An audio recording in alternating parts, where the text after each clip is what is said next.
What's up, everyone, and welcome to the Fantasy Mafia podcast.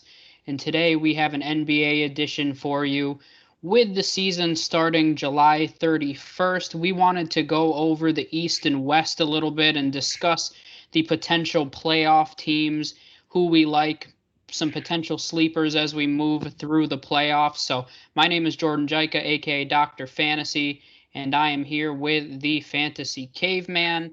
And in today's episode, we are going to be discussing the Eastern Conference. Not quite as exciting as the West, but maybe there's some sleeper teams beyond the Bucks that we like to take the championship home. So I'm going to roll through the standings quickly. And there's only 9 teams playing. There's 22 total, 13 from the West, 9 from the East. Current standings are Milwaukee in first. They are 6.5 games ahead of the 2 seed, the Toronto Raptors. We have the Boston Celtics in third, the Miami Heat in fourth, the Indiana Pacers in fifth, the 76ers in sixth, the Brooklyn Nets in seventh, and the Orlando Magic in the eighth spot. Right now, the Washington Wizards are the only non-playoff team playing. They are currently the 9 seed, and they are 5.5 games out of the 8 seed. So, with the new NBA rules, you have to be within 4 games of the 8 seed in order to force a play-in game or a little mini play-in tournament. So the Wizards need to make up a game and a half in order to play the Magic at a chance for a playoff spot. So a lot of interesting storylines. I really hope that somebody is within 4 games because I think it would be really fun to watch those play-in games. But I'll kick it over to you, Caveman. Who do you like out of the East? Any sleepers? What's on your mind? Uh, First off, let's be honest. I don't think a series between the Orlando Magic and Washington would be that interesting. Bad. I guess if you just want to watch basketball, that would be bad. But I don't know. As you know, I'm a Bucks fan, so I'm kind of biased here. But I don't, I don't see any team taking down Milwaukee this season, especially in the East. I mean, Milwaukee's just been firing on all cylinders all season, and don't see I don't see any team truly challenging them. Now, if I had to pick who'd be the biggest threat if I had to choose, I would probably say Miami. Uh, Simply because how they play they can play some defense, and they've given Milwaukee some fits in the regular season recently. So I think if I had to choose a team that has the best chance to beat Milwaukee, it would be Miami. But even then, I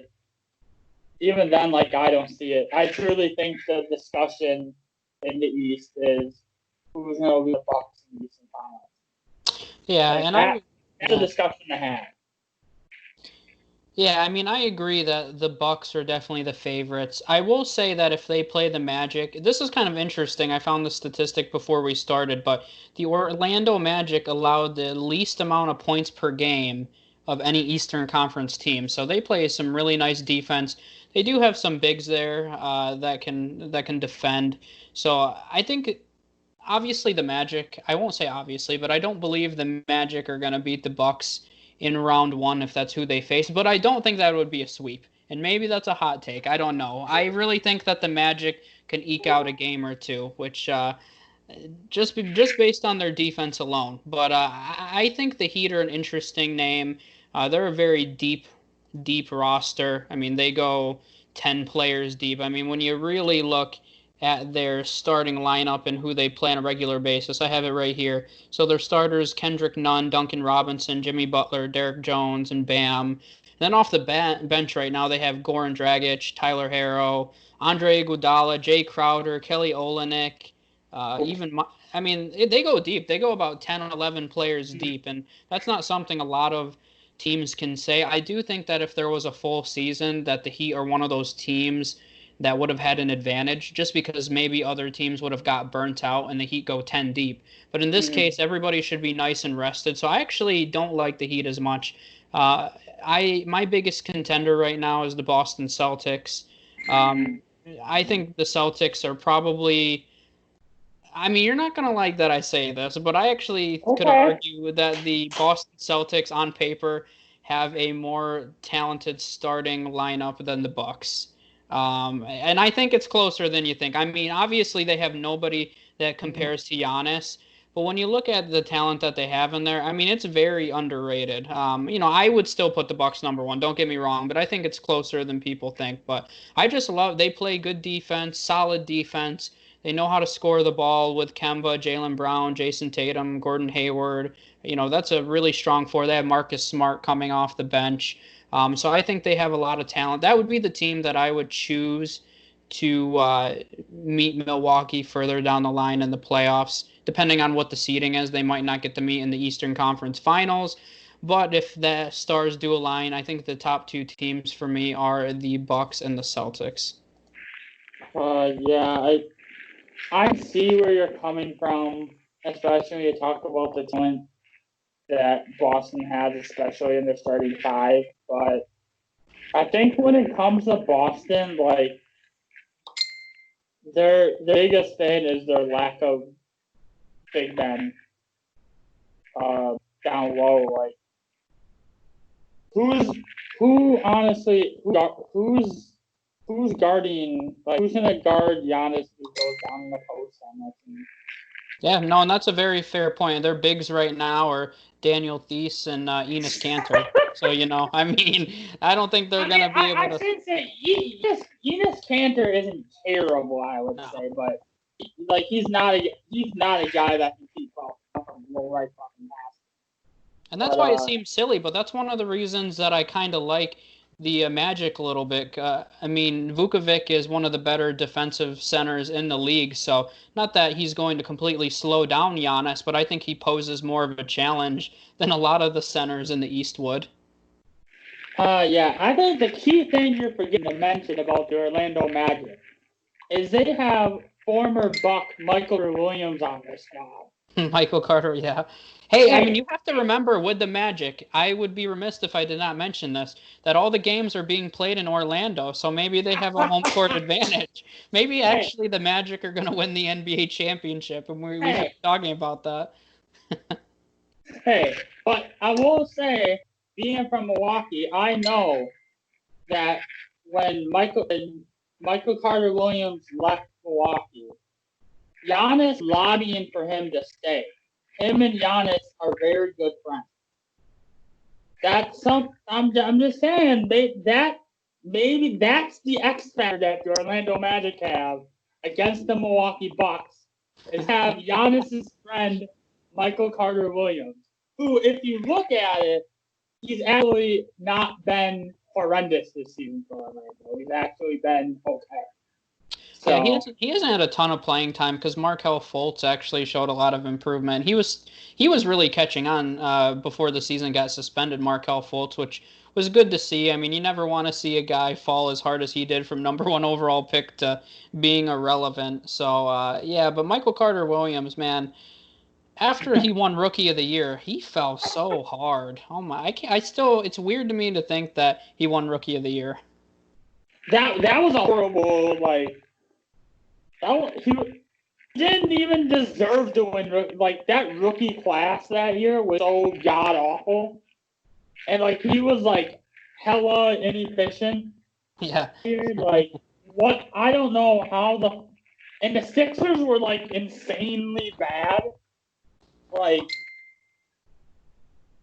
they're just quickly going to Tad off here, but pulling up just quickly pulling up Carter Williams' stats his rookie year. We averaged 16 points, but he only shot 40% from the field and 6% from Oh my God. 3-point range.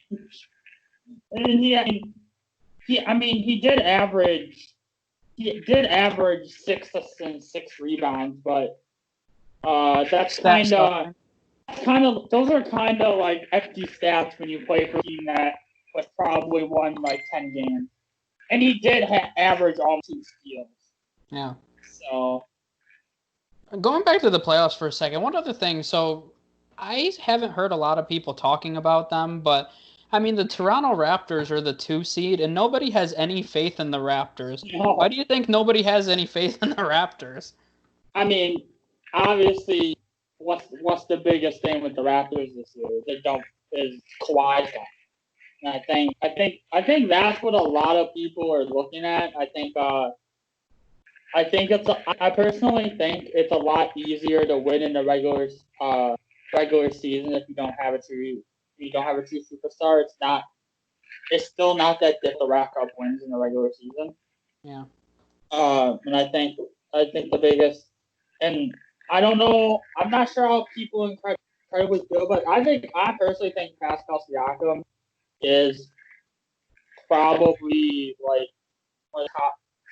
I put him in the top 5 for big men in the league right now. Like, Yeah.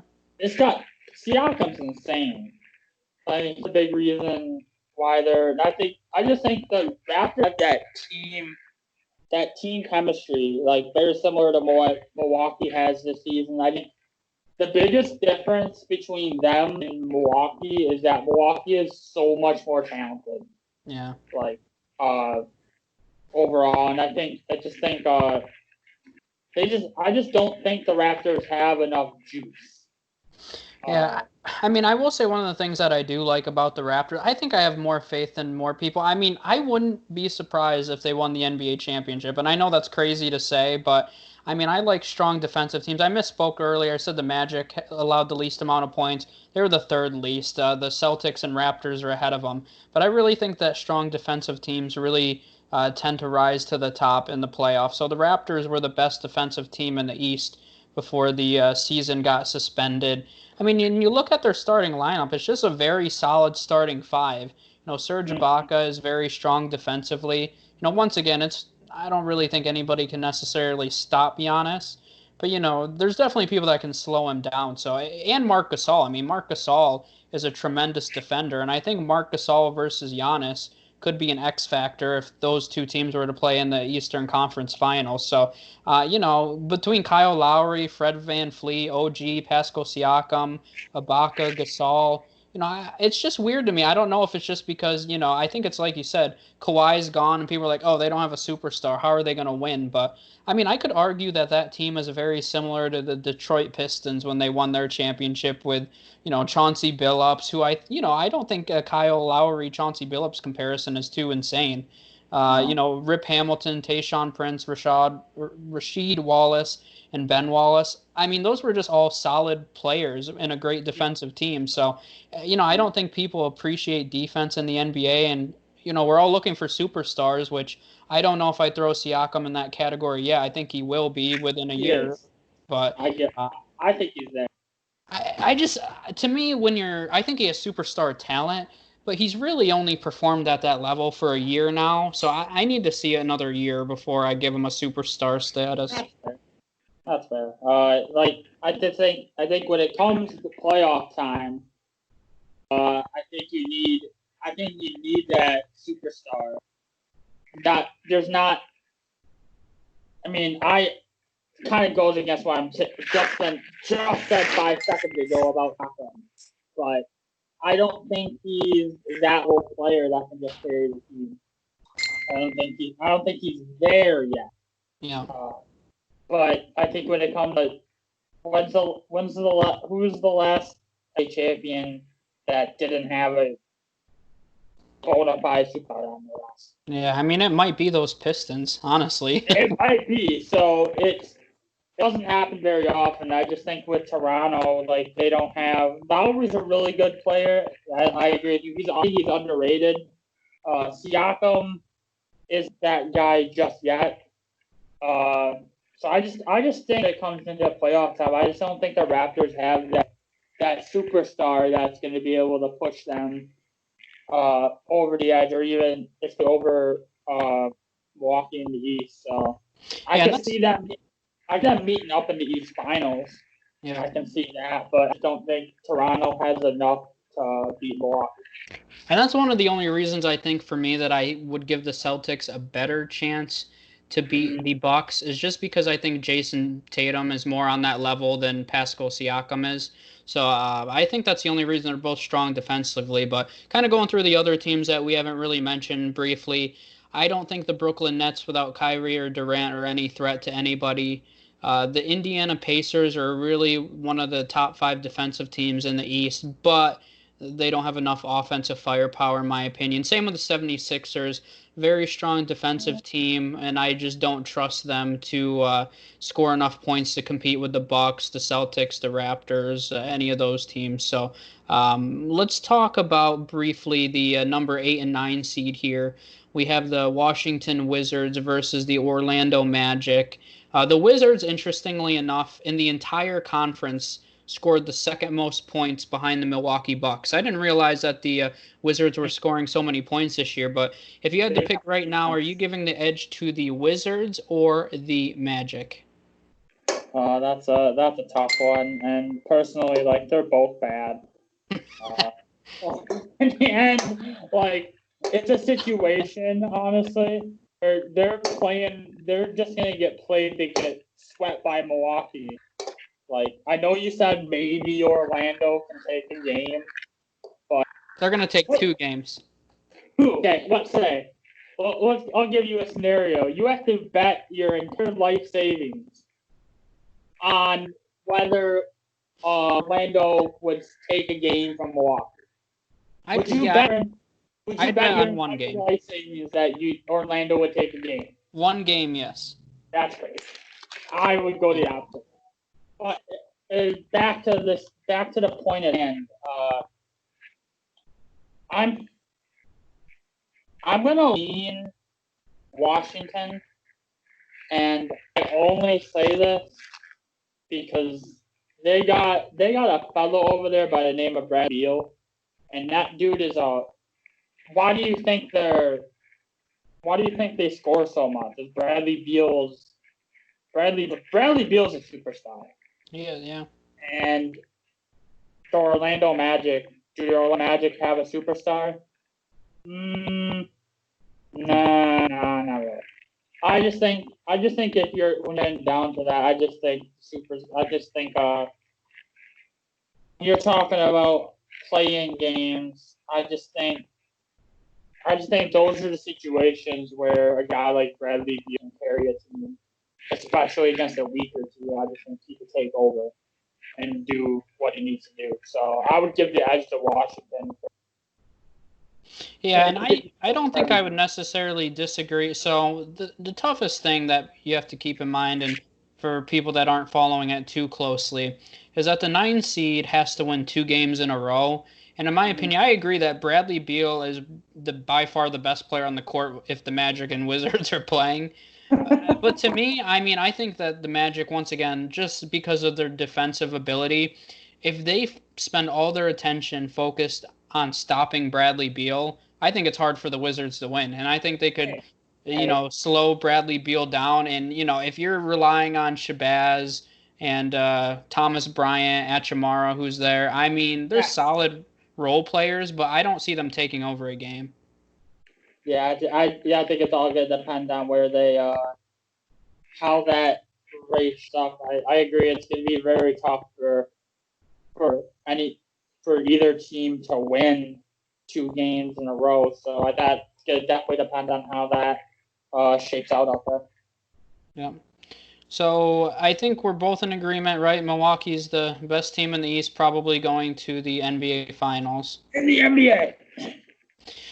I mean, I feel like I should throw another team out there just because I don't want us agreeing on something. So maybe I should say that the Toronto Raptors, in a shocker, go back-to-back championships. Ooh. That would be shocking, though, when you think about the way if they won with Kawhi, lost Kawhi, and won a championship. I mean, that's impressive. That would be a huge storyline. Oh, no doubt, but wow, that's a pretty bold take there, Cotton. I'll see if it pays off for it. Just so we're different, I already said that I would feel more confident in the Celtics. But you know what? I'm going to go out on a limb because I don't think that the the Celtics will necessarily have the chance to play them in the. Well, it depends, but I'm just going to be bold and say it's going to be the Raptors. I'm going to go against my gut and say that I like the Raptors' defense. I like their team game style. So I'll say that the Raptors are going to the NBA Finals just to be different. That's bold. That's pretty bold. Honestly, at this point, it's gotten to the point where anybody in Milwaukee making the finals out of the East would be shocked. Yeah, no, that's true. Yeah, I think that anybody would be surprised. Yeah. So, Anything else you want to talk about in the East? I don't think covered. We did cover a team briefly at some point, right? Yeah. I believe out of it. At least mentioned every team in passing. So I think we're both looking forward to the West. That's going to be a little more interesting. So make sure you tune in later this week and check out the Western Conference edition. But thank you guys for watching. If you don't already, make sure you like the Fantasy Mafia on Facebook and check out our new website, thefantasymafia.com. All of our content's going on there. And please subscribe to our YouTube channel. We have tons of content that's going to be going up, so we appreciate the support, and we'll see you guys next time. Peace.